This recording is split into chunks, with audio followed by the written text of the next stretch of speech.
Good afternoon and welcome to the last plenary of the 2022 National Mentoring Summit. We've loved being your hosts and are so grateful to all of you for making us feel so safe and welcome. Okay, Choyang, don't go getting all sappy on us. We still have this whole plenary to get through, and what a plenary it will be. We will be taking a deep dive into social capital and exploring how relationships and networks are key to success, no matter what success looks like to you. Over the course of the next hour, we'll be highlighting workplace mentoring initiatives, discussing the intersection between social capital and workplace equity, and delving into why who you know can be just as important as what you know. Here to get us started is Michael Smith, CEO of AmeriCorps and former executive director of the My Brother's Keeper Alliance. We are so fortunate to have Mr. Smith join us in his first 2 weeks in his new post, leading America's movement for service and volunteerism. And he has a special person in his life joining him as well. Jerron, do you remember how we met? Absolutely. We had met initially in 2014 when I had just became a White House mentee under President Barack Obama and My Brother's Keeper. And then we were reacquainted in 2016 when I actually became a White House intern and I got to know you as the Honorable Mr. Smith. Anyway, so Jerron, it's so funny. The way that the White House mentorship program was set up is that each mentee was assigned a White House staffer to be their day-to-day mentor. Mm-hmm. And then the President and Mrs. Obama were the big mentors. You weren't my direct mentee, but somehow we formed a relationship because I was running the My Brother's Keeper initiative. But what I also remember about you is you were just persistent. You were good about following up. You had a question you wanted to ask. If I was in a meeting and I said, anybody interested in a White House mentorship, let me know. You were one of the ones that would follow up right away. And so we ended up developing a relationship because of that. What really drove my passion to follow up and just kind of get my feet dirty and, make some headway for myself was my upbringing. My parents didn't go to college. Mom dropped out of high school her senior year. My dad was incarcerated his senior year from selling drugs. So it was just I don't want to do that. I don't want to, I want to break this family curse and generational cycle. I don't want to be a teen dad or any of that. So I just had to get my feet dirty. And my mom taught me always put your best foot forward, always be memorable, always just leave a lasting impression and a good impression. Yeah. And I think that's why I connected with you so much. That's my story too. Mm-hmm. My mom and dad were both 16 years old when I was born. We grew up in Western Massachusetts. We didn't have a whole lot of money. And I had just a powerful mom, who, at 16 was probably more responsible than I am now in my 40s. But I looked at you and I saw so much of myself in you. I saw a young man who wanted to create change, who was trying to take advantage of every opportunity, who was a mama's boy, just like I am still a mama's boy. And so you were just, someone that I wanted to stay in your life, and I wanted to root you along your journey because I saw so much potential in you. And you grabbed opportunities by the hand. And so I just wanted to be in your corner, pushing you every step of the way. And now look at what you've been able to do. Jerron, you graduated high school, you went to Howard, you graduated from Howard undergrad, you then went to law school, you're now a 3L in law school, you started your own nonprofit organization, and you still take care of your family. And so I've just been thrilled to be a part of your journey. But I'm only a product of the village that's behind me. And you have been a big, big, big pillar of that village. And yes, I have done all those things, but you have also co-signed and helped me with all those things. For me, that's the difference between mentorship and sponsorship. When it comes to young boys and men of color, that is important because when you're talking about a demographic that already faces these barriers and these lacks of resources and access to resource and just a lack of community in general, and then you bring sponsorship into the mix, and that's collective economics. That's this young black boy hasn't had the time to actually mature and develop yet. So I want to use some of my social capital, which I like to call social credit, which is also why I'm happy that I did law school and all of that, because I feel like I got to make good on my return. My credit score is 900 plus. But I just want to speak to how important it is for people to mentor. Yeah. For people to not only mentor, but begin to take the risk and put their names on the line for these young boys to give them a chance where society does not give them a chance. So what is your advice to them to get involved so that, so the future Jerons can find their future Michaels, that are now sitting in the office of CEO of AmeriCorps and, speaking things into their life. So it's truly a blessing, but what can we do for other people so they can have the same story as ours? Yeah, it's so interesting. I think about the mentors that were in my life, and I don't know if they were ever a part of formal mentorship programs. I think sometimes when people think about mentoring, it might feel intimidating, like, oh, I need to go to this office and I need to sign up and I need to do this background check. And, I think about the people that watered in my life the most. It was my Sunday school teachers. It was Miss Carol at the Boys and Girls Club, who gave me my first job running the coat room at the Boys and Girls Club. I think about my pastor who, wasn't taking me out to play basketball, but I learned so much from him. I modeled so much from his example. One of the programs that we actually started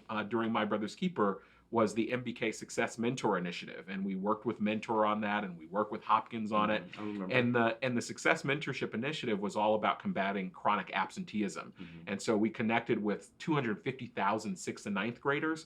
The really interesting thing about the Success Mentoring Program, it was about using school-linked mentors, people that were already connected to the school. The bus drivers, the custodians, the parent support groups, the teachers' assistants. So folks that were already connected to the schools that could be those added mentors in the lives of children. So I would say start by looking at your village. Who are the young people around you? Start with your nieces and nephews. Start with your friends' kids. And then if you want to go from there, there are great, you can go to Mentor's website. You can find mentorship opportunities and just get started. Take the first step. And then I think you will find it will not just change the life, as I found, of the young person, but it'll change your life. It will strengthen you. It will lift you up, and I think have value that you can't even imagine. And as a young person on the receiving end of that, I'm a testament to that. And I think that part of the reason that our relationship was able to flourish because our relationship wasn't so structured. Like you mentioned earlier, you weren't my assigned mentor. So, sometimes I'll text you and I'll be like Brad or Uncle because I'm like, oh, this is like my brother or my brother or Uncle. Because it's like you have that fatherliness about you, but then you're also like the delivery is like from the aspect of like a friend or a brother. So it's like a cool duality. You meet me where I am. Jerron, one of the things I love about you is I think all the way back in high school and undergrad, you've been a mentor. You haven't waited till some magical age where you start getting gray hair, where you think it's time for you to be a mentor.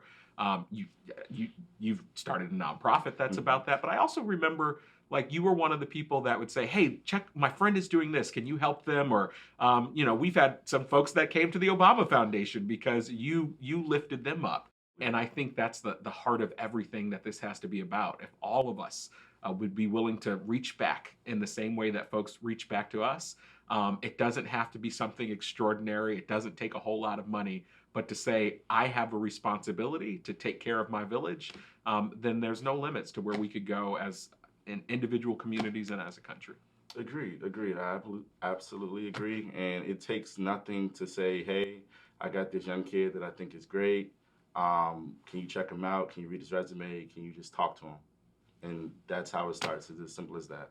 If we're saying that we care about changing the game for young people, if we are trying to build pathways to opportunity for young people, then a whole bunch of 40, 50, 60-year-olds just can't be in a room by themselves. We have to stay connected. My generation, we're the next up. So who's going to raise us? Yeah. Like, if you're not caring about the youth, you're not caring about your future. Yeah. Because your future goes beyond the life you're living. Yeah. And that's important. Yeah, it's so interesting. We so often talk about like the generation that's up next. We're just coming off of the Martin Luther King Day of Service. And you look at leaders like Dr. King and John Lewis and C.T. Vivian and all of these extraordinary leaders, they were young.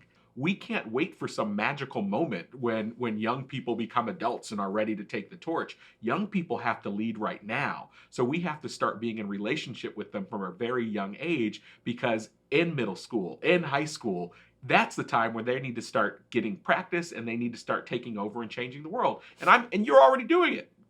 Jerron, there's a statistic that I learned from my work with Mentor over the years. That 1 in 3 young people will grow up without a mentor, and they want one. And when you think of us and how important mentors have been in our lives, Why do you think more young people who want a mentor haven't been able to find a mentor? I think the same way we have a lack of access to like college or finances, there's also a lack of access to people. Like, when I was living in the projects, I could have never foreseen myself standing in a room of 50 future lawyers. So young people aren't provided with those opportunities. That's why it's important for us to put them in these spaces where they can, find that CEO, they can find that future attorney. To, how'd you do it? What'd you do? So that's the unfortunate reality. We have to go in these communities and actually pull these young people out. We can't just wait for them to try to magically find their way out of their very extended circumstances to, come find us. That's, the community gave us what we have now, so we have to give it back. If I had to preach a message like, attorneys, doctors, lawyers, CEOs, whatever, like, let's go in the communities and get them. Yeah, and I think for corporations, for nonprofit organizations, for governments, we certainly have a responsibility to create the infrastructure to make sure that there are more mentors and that there are ways for them to connect. But what I tell young people all the time is, don't you wait. You meet somebody at that high school career fair, you follow up with an email. I think young people also have to learn to own the reins, to hold the reins, and like you have to speak up and you have to push as much, because we're going to build systems, we're going to get this better, but young people also have to self-advocate. Call your teacher up, call your pastor up. Absolutely. Call that person that you met and say, hey, how can I learn more about this? Hey, can you teach me about this? Oh, is there that internship available? Can I do it? So I think self-advocacy is so important too. Self-advocacy coupled with the fact that mentors are letting it be known that they're accessible. And those two ingredients together, I think, is a recipe for good trouble. Amen. Get into good trouble. And I am so excited at AmeriCorps. We have more than 250,000 AmeriCorps members. We have more than 1 million AmeriCorps alums. AmeriCorps members are working in more than 40,000 locations. So chances are, where there is a community and there is something good happening, AmeriCorps members are there and they're at the heart of it. And one of those things is mentoring. We have AmeriCorps members that are working in professional mentoring opportunities, so programs where we're bringing young people in to work with employers to find new career pathways. We have AmeriCorps members that are working in reading programs, working on third grade reading, which was, such a big thing that we worked on with my brother's keeper, because it's one of the milestones, because at third grade you switch from learning to read to reading to learn. And so there are tons of AmeriCorps members that are helping young people there. We have AmeriCorps members that are working to make sure that we're reducing violence and providing second chance. So I'm excited that as the CEO of AmeriCorps, we are playing our part, and we are hopefully helping not only to build a generation of mentors that are AmeriCorps members, but we're a force multiplier, and we're able to bring a lot more mentors in from the community. So not only should people go to the mentor website, mentoring.org, but you can also go to AmeriCorps and find out how maybe you could become an AmeriCorps member, or how you could find an opportunity to be a mentor as well. So I think you've already done enough, Jerron. I don't know if you need to be an AmeriCorps member, but if you're looking for a little break in between law school, you could think about it too. I would absolutely love to. I have to give back. And like I said, you're part of my village, so your village is also part of my village. Amen. Right on. Thank you, Michael and Jerron. I'm glad we have someone like you leading the charge on national service initiatives. Mentoring and social capital have always played a central role in your efforts to elevate service, and your commitment and dedication to this work is inspiring. Next up is Trey Fox, a musician who has firsthand experience with the power of mentorship. Show us what you got, Trey. Hi, everybody. My name is Trey Fox, and I'm from Baltimore, Maryland. And one thing about me is that I've always loved to do music. I've always loved to listen to music and make music. But without the help of 3 mentors specifically, I wouldn't be in this position to tell you all how much I love music. The 3 mentors I like to mention are Christina Burton. When I was in Bloomberg Arts Internship under Bloomberg Philanthropy, she helped me network with other artists. My older cousin, he provided me with a bunch of recording equipment for the first time, so I didn't have to go out and spend extra money. And he was always there to help me guide and use the equipment and stuff like that. And the third mentor I'd love to thank is my mother, because she never shunned me away from my dreams. She always told me to never sell myself short and to turn my hobby into a profit while not only thinking about the profit. So I love to thank all 3 of them for giving me the encouragement and the necessary materials and opportunities to pursue music as a career. So, as I've stated before, I love music. I love making music, but I'm actually excited to perform one of the songs that I made and I released called All Yours. And the reason I chose this song is because it really emphasizes the message of you specifically chasing your dreams. The main focus is to realize that you have a dream and you should go chase it no matter what anybody says, no matter what anybody thinks. And yeah, I hope y'all enjoy. Yeah. Yeah. To anybody out there that has a dream, please go chase it. It's all yours. Doesn't matter if anybody say. If you want the money, paper bag, it's all yours. And if you want to run and take this rap, it's all yours. And you don't have to front or take it back, it's all yours. Like you could never ever give it back, it's all yours. Huggy, sipping, you with the juice in the color sack. Love get nodding, suit in the crew. We ain't onto that. Dodging, ricochet, some whistling bullets with them rubber tips. Not for nothing, hurting, no one tripping over other kids. Church lane, could have promised me Bible writing. All of my verses, scriptures, send right down Susanna, oh my. Never ever had to hurt to win it. Everybody out on the downside, trying to down my mind, down in my shine, oh my. Only thing that count is my time, oh my. So I'ma go out and make mine, oh my. If you want the money, paper bag, it's all yours. And if you want to run and take this rap, it's all yours. And you don't have to front and take it back, it's all yours. Like you could never ever give it back, it's all yours. But don't drown in your water. Don't drown in your wishes. Don't drown in your water. Don't drown in your... Alright, one more. Yeah. Part 2, pardon me parking. No lot to think about, but there's levels before A1. Feeling lucky, yeah, shout out to my day ones. Pro era, I'm in like Kurt Knight. Got him scrapping for the scraps like a bird fight. FaceTime through the third night. Talk down on me, now all my words high. From Blue Ridge, don't camp on sight. The truth is, I'm gonna inspire the new kids to go do their thing. And the cool kids to chillin' late. Parked in the driveway, I arrived. Driving the parkway, say goodbye. Playing at the park days like an arcade. Down south for the all swing. Money, paper bag, it's all yours. And if you want to run and take this rap, it's all yours. And you don't have to front and take it back, it's all yours. Like you could never ever give it back, it's all yours.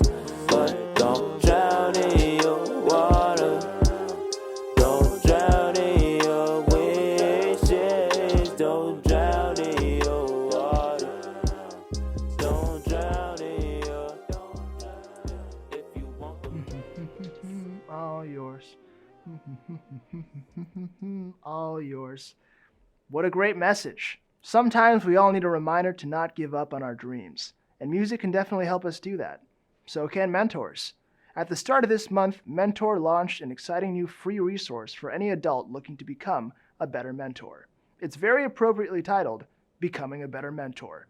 Here to explain how anyone and everyone can access and engage with this guide is Shuba Lembach, head of Mentor Central, Ohio.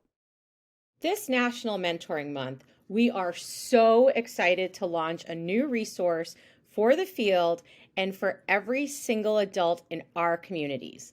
It's called Becoming a Better Mentor, Strategies to Be There for Young People.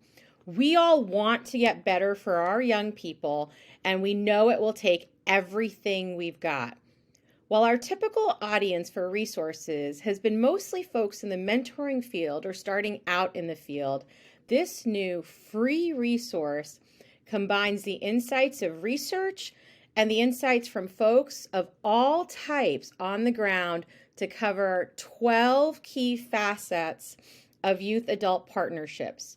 In response to representative surveys and insights from young people and adults we've received over the years, and as we reflected on the dynamic conditions for young people, we felt that it was important to have a resource directly for people who consider themselves mentors, who find themselves in that role, or who simply just want to build better relationships with young people. We want to make this guide accessible to everyone who mentors in every capacity. And becoming a better mentor seeks to do just that. It gives anyone who wants to support young people real world strategies to be there for them through the twists and turns of life, focusing on core skills like understanding effective online communication, honoring youth voice and building shared power, providing emotional support, and practicing cultural humility and learning. Because everyone has a different learning style and engages with material differently, becoming a better mentor is available in a wide variety of formats. You can download it as a PDF, as a written resource with an in-depth look at all 12 topics. They're animated video shorts, which are quick, easy to watch, and provide the key highlights of each topic.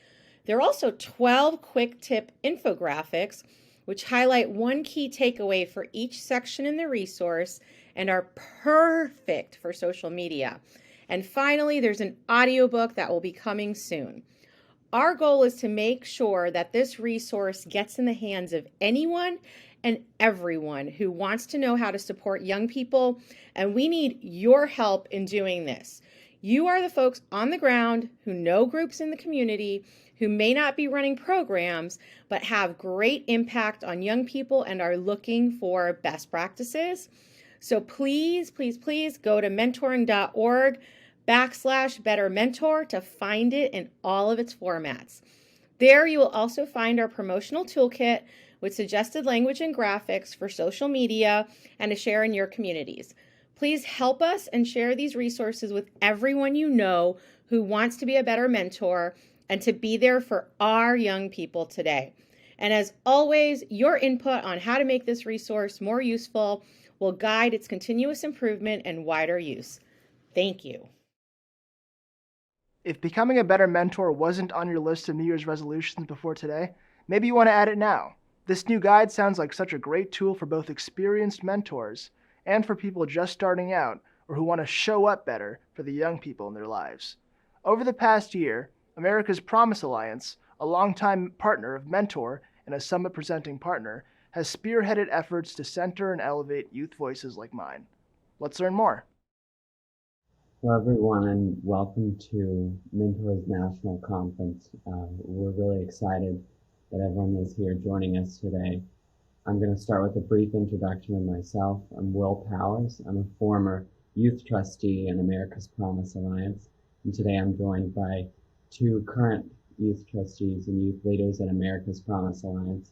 Before I introduce them, I want to briefly talk about America's Promise Alliance, which is a decades-long partner of Mentor that is dedicated to uplifting youth voices and making sure that we're creating these bi-directional relationships between youth and their mentors, adult leaders at America's Promise. And I think that's one of the special things about APA is their commitment to youth voice as an essential component of their programs, and that youth voice is required in active involvement, planning, implementing, and problem solving during our experiences. So I want to ask, with that in mind, how can adults best listen to young people, and what relationships have you been in with adults when they have modeled this behavior? And can you give us an example of this, when this was meaningful to you? And I'll start with Kennedy.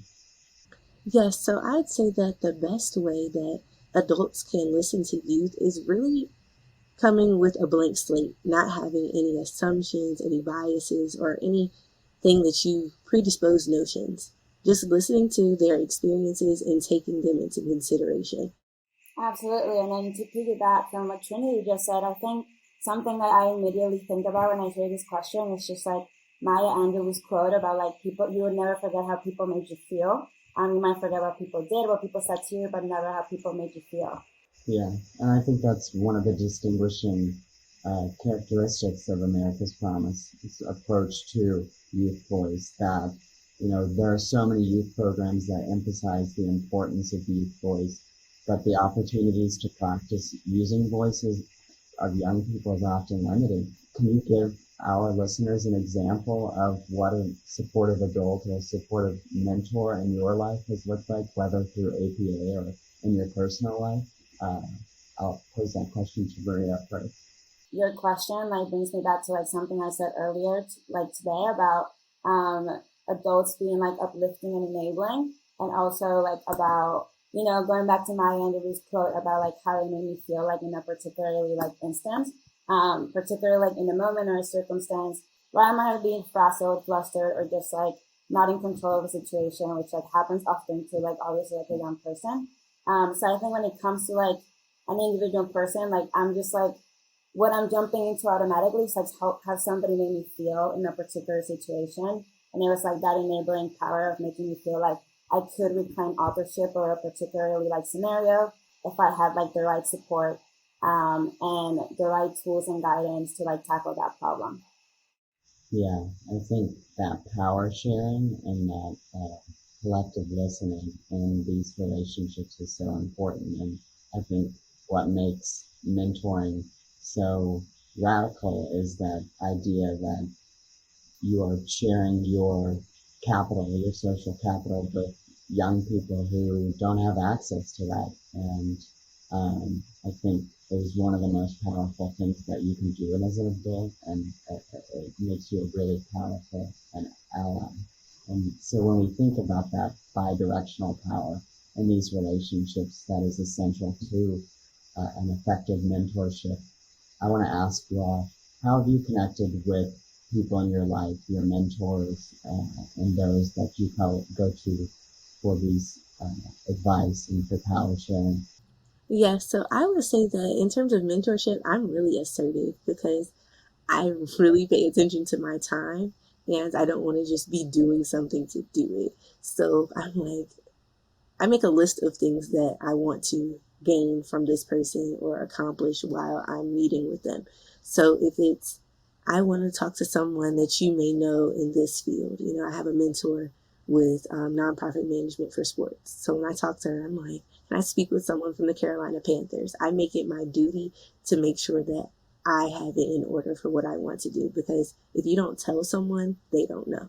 But also making sure that you reaffirm that how important they are to you as your mentor, making sure that they know, okay, she really values me and the work that I'm doing, because in any way, even me as a mentor to younger students or adults and at churches and things like that, it's easy to get caught up and to feel oh, I don't feel like doing this today. But the constant encouragement and affirmation that you're doing a good job, you're, helping me, is definitely something that will create that power between a mentor and a mentee to be able to have a good relationship.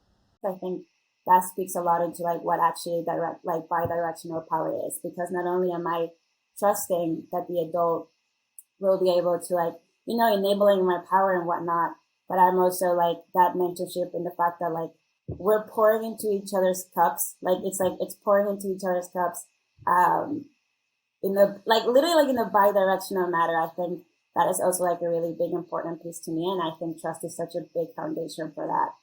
Well, I want to give you all another big thank you for this conversation with me and everyone that is listening and has attended this conference throughout the last few days. I really hope that everyone is renewed with this sense of purpose in their mentorships that are existing and in pursuing new mentorships with young people. Yes, again, thank you so much for having us for today's conversation. And again, my name is Trinity Woodson, graduating senior from Hampton University. And thank you, Will, for an amazing facilitation, and Trinity for being here today. I'm Maria Samran, and I am a graduate student at the Harvard Graduate School of Education. Thank you, Will, Trinity, and Maria, for your leadership at America's Promise Alliance and for sharing your experience with us. Shout out to APA for modeling what it looks like to work, not for, but with young people.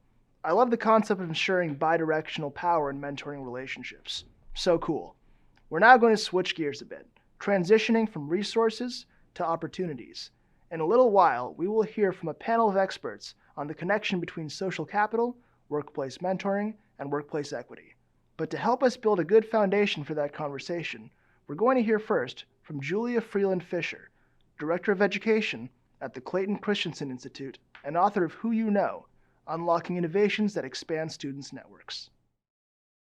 Hi, everyone. Thank you so much for joining this session on social capital. I'm Julia Freeland Fisher. I'm the Director of Education at the Clayton Christensen Institute, and I'm really excited to talk about this topic because it's what I focused on for the last 5, 6, 7 years of my research. And it's an area where I think the mentoring field has actually done so much in previous decades and also has real opportunities looking ahead. So as we consider this topic of social capital, I'd urge you to step back and reflect on the following questions. How did you get here? Not to this Zoom room, but to your current position in the field. Who helped you get your current job? Who's the last person who did you a favor? Maybe not even professionally, maybe just personally. Who's the last person who inspired you? I'll share my own answers really quickly. I'm here because David Shapiro asked me to be. I got my job through a former colleague who I didn't even know had recommended me for this role. The last person who did me a favor, I'm on month 2 of maternity leave, and my best friend flew across the country because my husband had to travel. So it's a huge favor capital F. And the last person who inspired me to press onward was actually a former teacher. What I'm describing and what you may have reflected on is really social capital in action. It's the idea that our relationships contain resources. And those resources may come in the form of job recommendations. It may come in the form of opportunities, like I have the opportunity to speak to you today. It may come in the form of the emotional and physical support that my best friend is providing right now with an infant in the house. It may come in the form of inspiration and support. And the idea that different people offer different resources in different ways as we as individuals try to solve different challenges in our life is really at the crux of why I think social capital is a core asset that we need to pay more and more attention to. It's also a lasting resource in a really interesting way that something like financial capital that we spend once and it's gone is not, right? I can turn to David Shapiro again and vice versa. When there's a new opportunity in the field, I can turn to that former colleague again. I will certainly be turning to my best friend again and again, and vice versa.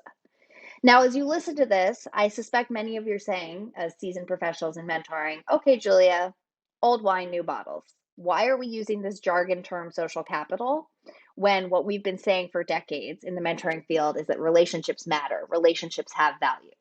And I'd say yes and no. I think that mentoring has been ahead of the curve, certainly ahead of the education field where I spend most of my time, in centering the importance of relationships. But the concept of social capital and the sort of precise concept that our networks contain real value and that value can last over a lifetime, I think is an important principle to think about where mentoring can evolve and where mentoring can have new influence in other youth-serving institutions. What are the 2 big opportunities ahead? Well, the first is that I think mentoring organizations can have even more influence on our education and workforce systems because of some of the challenges those systems are facing today. Second, I think that social capital as a concept can help mentoring organizations really evolve beyond just fostering one-on-one mentor-mentee relationships to actually fostering an entire web or network around young people who they can turn to even post-program as their lives sort of shift, evolve, and change. So I'm going to talk about those 2 opportunities real quickly, just spell those out. On the first, I think our education and workforce systems are really at a point of reckoning. They're reckoning with a couple things. Even pre-pandemic, they were reckoning with the fact that what students know and their skill sets are a necessary but insufficient piece of the opportunity equation. And that in fact, who students know and the networks they have access to are another huge ingredient to social mobility and to access to opportunity. At the same time, right, at the same time that sort of social mobility reckoning was happening, the pandemic hit. And we also had to acknowledge in our education systems that the premise of school is not just delivering content, but that it's actually fostering connection. And I think in the sort of climate of testing and accountability, some of that had gotten lost. What that means is that education and workforce systems need experts on fostering connection. They need experts on fostering connection, not only so that they can arm their young people, particularly their historically underserved populations, with the networks to get by and get ahead in our labor market, but also because as they continue just this week, right, to operate virtually or in hybrid capacities, they need people who are experts in forming connection and fostering relationships. They need the supports and expertise that your field possesses. And the frame of social capital, I think, really brings this into focus for a lot of education systems. And so that's one reason why I think this conversation is really important for you as mentoring organizations to think about new opportunities to partner, influence, and push our education and workforce systems. You have not just the expertise of your entire force of mentors and your staff at your organizations. You have curriculum like Connect, Focus, Grow that can help more schools and workplaces actually really build the muscle of relationship building or rebuild it. The other place where I see an opportunity to take this lens of social capital and really push the mentoring field forward is how you think about programming itself within mentoring organizations. And I think there's a chance, and this isn't a new idea, but we can maybe get even more crisp and sort of bold about it, to move beyond just the paradigm of a one-on-one mentor-mentee relationship, to acknowledge research like John Zaff's that has all along told us that it's a web of support, not just a single relationship that helps young people get by. To acknowledge research like Mark Granovetter's that has for decades told us that it's not just one relationship, but a whole loose network of acquaintances that helps young people and adults access jobs. And so moving beyond this singular phenomenon of a mentoring relationship as a standalone intervention, and instead thinking about how are we as a mentoring field fostering deep, broad, and diverse networks for young people? How are we ensuring that our mentors get to know young people well enough such that they can broker new networks for those young people, that their relationships beget more relationships? So I think that's the other big opportunity. Now, lastly, I want to acknowledge that the sort of elephant in the Zoom room here, which is that technology has flooded and in many ways constrained our ability to form relationships. But my mentor, Clay Christensen, who founded our organization, had a saying. He unfortunately passed away in 2020, but he had a saying that has always stayed with me, which is that it's not the technology, it's the model you wrap around it. And what I think we've seen over the past few years is, yes, we have access to all sorts of tools that make it quite affordable in many ways to connect with people, right? But to forge deep and enduring authentic connections requires the expertise that the mentoring field has been cultivating for decades. And so looking ahead, I would hope that this concept of social capital, this concept of how are we nurturing networks, growing networks, maintaining networks, becomes a premise of technology, but one that's informed by the deep expertise of your field. EdTech needs you right now, right? And I think that's another opportunity to keep in mind. Lastly, I just want to sort of double click on why social capital, I think, is a valuable frame and an asset, a true asset that we have to keep an eye on for today's young people. As the mom of a 2-year-old and a 2-month-old, I am more than ever curious and quite frankly terrified about what the future that they are going to inherit looks like. And yet, what my research and actually the research that I draw upon has echoed again and again is that networks are one of our best tools to prepare young people for unknowns, right? We actually can't predict the future of work. You can read all the white papers in the world about it, but we can't perfectly predict what the labor market is going to look like. We can't perfectly predict what the next challenge, global challenge or crisis that we're going to face is going to look like. We have some hints, but we don't know perfectly, right? But what we can do is invest today in ensuring that every young person has someone who's going to take a bet on them, has someone who can pay them favors, has someone who can give them new opportunities, and has someone who can offer them inspiration to press onward. And by designing a system that ensures those networks are in place, we don't have to perfectly predict the future, but we can ensure that this asset of social capital that has long been sort of hovering in the background is at the center of how we ensure that young people are prepared for their future.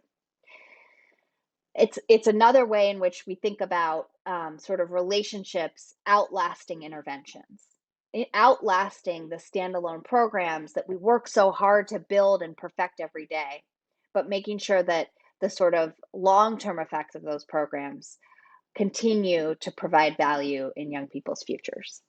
So with that in mind, I'm going to hand it off to our esteemed panelists who are going to talk about what this might look like in action and how their organizations are taking advantage of these opportunities ahead. Thank you so much. Thanks, Julia. You've set the stage and done so much to expand thinking and action around the importance of social capital for young people and in driving equity. Now, I'm going to turn it over to Sadiq Ali, Executive Director of Mentor Maryland, D.C., who will be introducing our panelists and moderating the discussion. Amazing, amazing. Thank you all so much to the continued energy of our young people and that amazing introduction. I am so excited to be with you all in this amazing conversation that we are about to embark upon, continuing this theme of social capital. When we think of social capital, this idea always pops into my mind, and we've heard this quote for a long time now, right? It's not what you know, it's who you know. And I think our comments just now from Julia really helped underscore that idea. But what I'm most excited about is, as we get into this conversation all about social capital, is this idea that really as adult practitioners, as mentors, all of us can be someone that a young person knows. So I'm excited to be joined by this amazing panel of amazing professional women who I think so often do a disproportionate amount of the work as it pertains to relationship building. But I am honored to be in you all's presence. And I am joined first off by Abby Hollingsworth, who is the Senior VP of Environmental Social Governance at Bank of America. Also by Tyra Mariani, who is the president of the Schultz Family Foundation. And then last but certainly not least, my esteemed colleague at Mentor National, Charlene Alexander Joseph, who serves as Mentor National's Director of Workforce Development. Good afternoon to you all. Good afternoon. Hello. Before we jump into the specific questions about each of your organizations' amazing work around this idea of social capital, I wanted to just sort of open up and hear from each of you all in terms of what does social capital mean to you and your organizations in your own words. So if we can start with Charlene, what does social capital mean to you?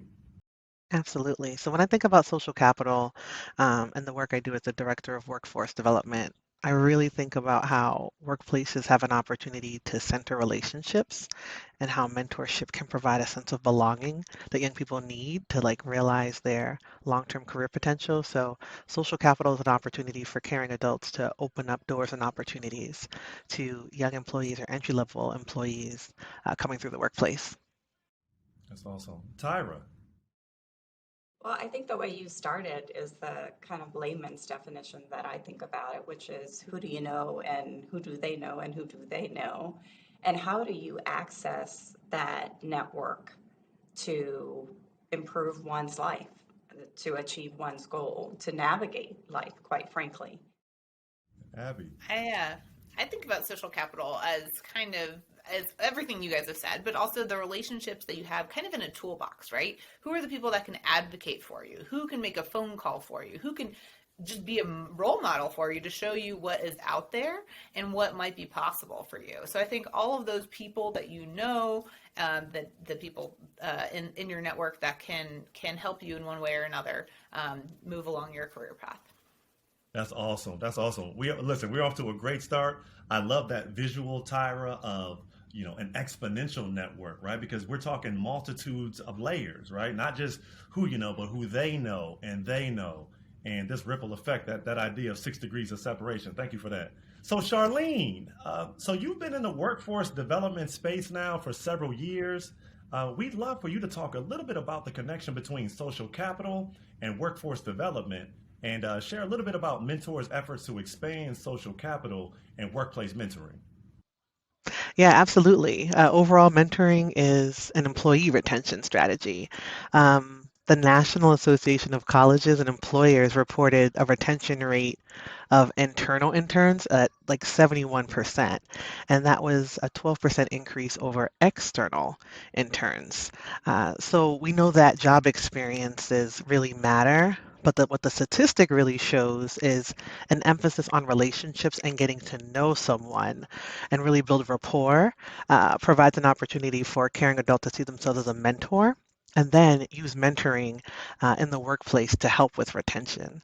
the ultimate goal for Mentor's workforce development work is really systems change efforts. We want to do our best to bolster relationships and support workplaces in developing a broad range of strategies to help young people face barriers that they may have in accessing supportive career pathways. So our work is really focusing on young people ages 16 to 24, and often these are young people who are eager to work, but they may lack the network or connections that are going to help them overcome institutional injustices or challenges that may have kept them from meaningful employment for a while. So we do our best at Mentor to really help all stakeholders, again, maybe supervisors of young people, mentors in the community, as well as young people themselves, in really developing healthy relationships. We look at culture humility through the lens of self-awareness, and we also focus on helping young people start to identify their assets and prepare them to expand their networks. No, that's amazing, Charlene. You said a lot there. I just wanted to highlight this. No, no, no, not in a bad way, in a perfectly appropriate way. But this idea of mentoring and social capital as a retention strategy, I think is so important to highlight. So many of our corporate partners, right? One of the first questions they ask is, I don't have staffing to do this, or this, I can't afford to do this, right? Or some other, dare I say, excuse. When there is not only a business case, but an actual systems level life case that our young people deserve this investment, and that it will actually pay back organizations in the future. So to all our mentoring folks out there, please be armed with that tool the next time you're talking to a corporate partner. This actually makes dollars and cents. Tyra, for you, in talking about, and we just heard a bit of it from Charlene, but in talking about mentors' work in this space, we would be absolutely remiss if we did not mention the strong contributions of Schultz Family Foundation to this body of work, which has been an amazing partner for us over the last several years. But Tyra, we've seen an increasing trend of philanthropy. Can you share with our audience like how you all arrived at that decision to really call out social capital as one of like you all's driving sort of focus points right now? I think it really comes from the fact that if you care about economic mobility, you care about economic mobility for our young people, then you have to care about social capital.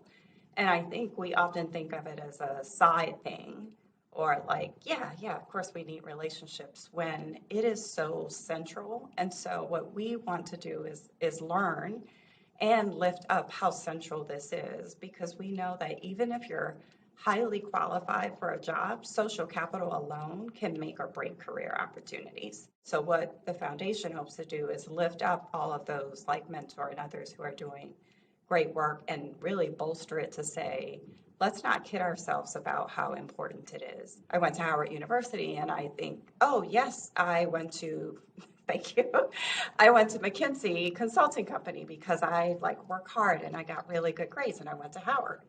And there was an alum of Howard at McKinsey who came back asking for the best students, and he and another colleague coached me on how to get through the interviewing process that I would end up there.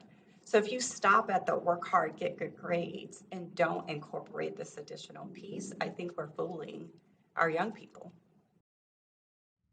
Wow.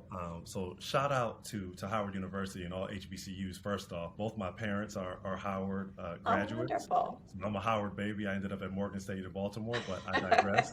What Tyra's noting is kind of the emphasis to how much workplace mentoring matters, right? It's like at Mentor, because we provide high quality resources and evidence-based practice, one of our research points from the Power of Relationships shows that just over, I think it was 37% of all adults feel it's important for companies to support mentoring. And then that rose to 58% for those at a company that already had a mentoring program. So not only do our nation's workers want corporate America to be more involved in mentoring, we know that when they do, actual rates of mentoring are increasing dramatically in communities and in employees' experience of greater job satisfaction. So once people get an opportunity to join the mentoring movement and feel like they have a bit of purpose in it, as caring adults, they realize, wow, I can be super helpful and impactful. And they're learning from their mentees too, right? Mentoring being that two-way street, the duality of it. Young people are able to kind of build up their self-confidence, but then caring adults are also realizing how dynamic and powerful that next generation of leaders is. Thank you all both so much for those responses. And this is really like a perfect segue to a question for you, Abby. And so we just heard a little bit about that from Tyra, economic mobility. Same thing with Charlene, just in terms of more companies getting on board. But Abby, if you could speak to us just about Bank of America's motivation for joining the mentoring movement, and really speak a little bit about you all's involvement to get involved so deeply with workplace mentoring, and maybe share some of the tangible ways that you all are bringing this work to fruition. Sure. Well, thanks, Sadiq. I can't agree more with what my panelists have already said, but I think Bank of America has always had mentoring incorporated into our professional development strategy, because if you don't have someone investing in you, showing what your next opportunity could be, helping you develop your strengths and overcome challenges, you're just not going to be successful. We have Bank of America locations all over the place, but we were realizing, hey, we would like to hire from the local community, but these young people don't see Bank of America as an employment opportunity for them. Even though it's in their backyard, they don't think I could work in banking. So we developed an internship program for high school students where they get to work in our bank for the summer, and we pair those students with a mentor, because they might have really high potential, they might be incredibly smart, talented, but they don't have anyone in their family that's worked in a corporate setting. They don't know, hey, I need to iron my shirt before I come to work, right? Or, hey, if I have transportation issues, I need to call my boss, versus just not showing up. And so mentoring, adding that in to as part of our hiring strategy, as part of our professional development strategy, has been really key to employee progression, employee retention, and has been really important to us. By providing a mentor, providing someone else they can talk to that without the intimidation of it's my manager, allows them to feel connected, have more satisfaction, and just have that coaching and support on the side that they need to be successful in their job. Yeah, no, Abby, thank you so much for that. And I think it's been echoed a couple times already, this idea that our young people, right, this idea of wraparound supports. Charlene, so we know that Mentor just completed the National Mentoring Project, right, which was a long-standing effort to expand webs of support for opportunity youth, those young people ages 16 to 24 that are neither connected to school or a job at the moment. But could you give us a brief overview of the National Mentoring Project, and again, just how it's operationalized this idea of social capital and workplace mentoring and webs of support? Yeah, I think a major and warm shout out to the 9 affiliates who partnered with me on this project. The National Mentoring Project really provided a solution to what we're hearing from employers and others. There's this commitment to hire young people labeled opportunity youth, and employers have been successful at that, even through the pandemic at times. But keeping youth has been the challenge for employers, right? So mentors sought out to answer a question, specifically the question around how do we reduce preventable employment terminations of opportunity youth, like the pieces that Abby was just noting. How do we help a young person know what are the benefits at this position? How do we help young people build their professional support system and enhance their social capital? And so the project had 2 phases. Phase 1 was 2 years long, and then phase 2 just wrapped up, also 2 years long. And the project was successful. It served 1,500 plus young people through 26 partner organizations. 78% of those young people who were trained in Connect, Focus, Grow were employed, and 500 plus caring adults, being the supervisors and mentors of those young people, were also trained in Connect, Focus, Grow. So it was a wonderful opportunity experience, and Mentor really looks forward to using a lot of those learning and findings to really fuel the mentoring movement. So we're really proud of the results of that project, and we look forward to enhancing our products based on those findings. Sadiq, I also wanted to show how young people and employers are engaged, and so I've brought a video from Hyatt Hotels, and our amazing colleague, Jessica, who is the Director of Corporate Responsibility for Hyatt, has an opportunity to highlight the Rise High program. It is their mentoring program, and in partnership with Mentor, they used Connect, Focus, Grow. And I'd love for us to turn to that video now if we could. Thank you, Charlene. I am delighted to be here to introduce an amazing Rise High mentor-mentee pairing we have here at Hyatt. In 2018, Hyatt launched our signature program, Rise High, and set a commitment to hiring 10,000 opportunity youth at Hyatt hotels worldwide by 2025. We are passionate about helping individuals pave career paths in hospitality, as it is an industry where anyone can truly rise out of entry-level roles and build a meaningful lifelong career. It is my pleasure to introduce all of you to Chef Jeremy and Chris. Chris came through our Rise High program in early 2020 and was matched with Chef Jeremy as a mentor, and they have been paired for almost 2 years. I will let the two of them share more about what makes their relationship unique and how they connect, focus, and grow together. Chef, over to you. Thanks, Jessica. I just want to jump right in.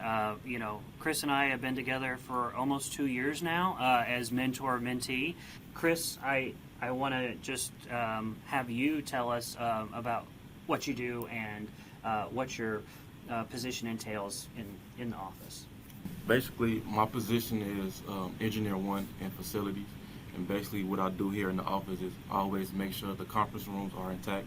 I work with the kitchen as well. I always make sure the kitchens are well sanitized and make sure they're intact as well. So, and I do projects too. So, yeah.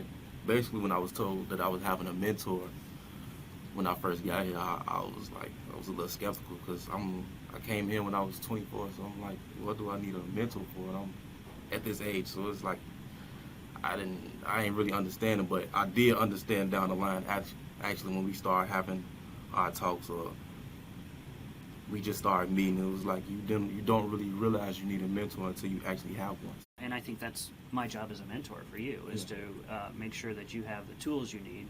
What are some things that, when we have interactions, what are the things that you use me for, or how do you utilize having a mentor?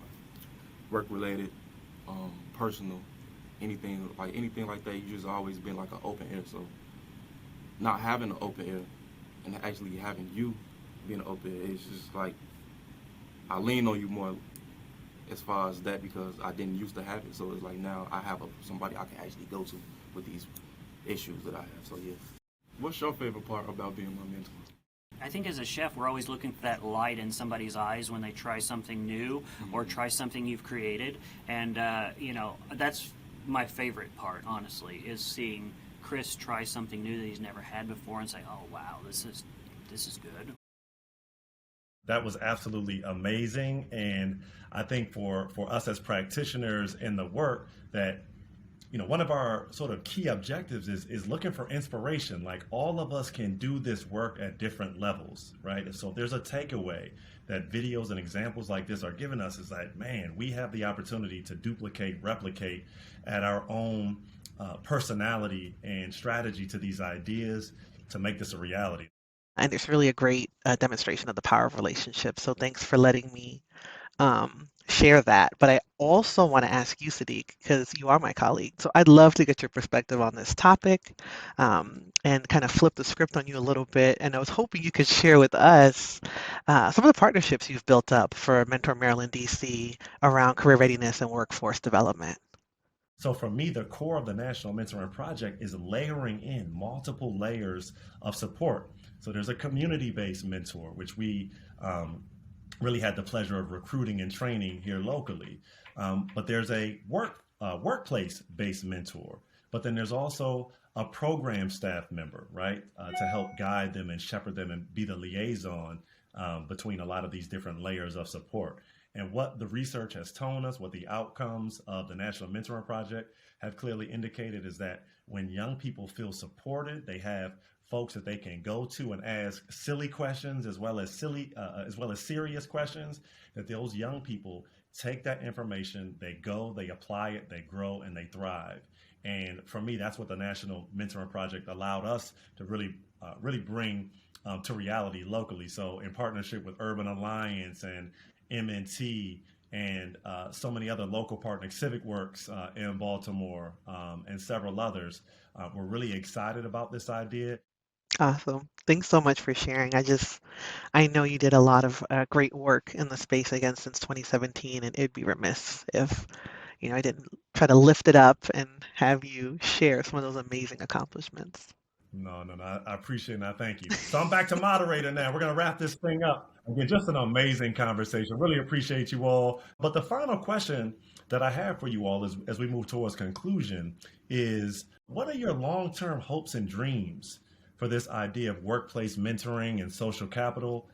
What's your long-term dreams in terms of these tools being used to drive equity in the workplace? So my long-term hope and dream, briefly, is that we will understand how central and key it is for our youth to have economic mobility. It takes a village to raise a child, as we know. And so it doesn't have to be this extra thing, because mentoring in the workplace happens all the time, seamlessly.